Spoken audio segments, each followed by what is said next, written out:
मित्र। बहुत समय पहले की बात है। एक राज्य में एक राजा का राज था। एक दिन उसके दरबार में एक मदारी एक बंदर लेकर आया।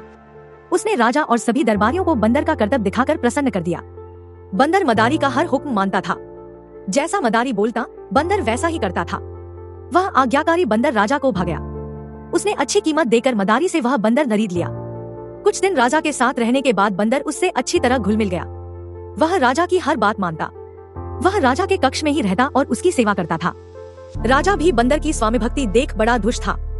वह अपनी सैनिकों और मंत्रियों से भी अधिक बंदर पर विश्वास करने लगा और उसे महत्व देने लगा।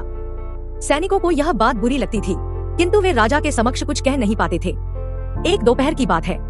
राजा अपने शयन कक्ष में आराम कर रहा था। बंदर पास ही खड़ा पंखा झल रहा था। कुछ देर में राजा गहरी नींद में सो गया। बंदर वहीं खड़े खड़े पंखा झलता रहा। तभी कहीं से एक मक्खी आई और राजा की छाती पर बैठ गई। बंदर की दृष्टि जब मक्खी पर पड़ी तो उसने पंखा हिलाकर उसे हटाने का प्रयास किया। मक्खी उड़ गई, किंतु कुछ देर पश्चात पुनः वापस आकर राजा की छाती पर बैठ गई। पुनः मक्खी को आया देख बंदर अत्यंत क्रोधित हो गया। उसने आंव देखा न ताव और पास ही पड़ी राजा की तलवार उठाकर पूरी शक्ति से मक्खी पर प्रहार कर दिया। मक्खी तो उड़ गई, किंतु तलवार के जोरदार प्रहार से राजा की छाती दो टुकड़े हो गई और राजा के प्राण पखेरु उड़ गए। कहानी से सीख, मूर्ख मित्र से अधिक बुद्धिमान शत्रु को तवज्जो दी जानी चाहिए।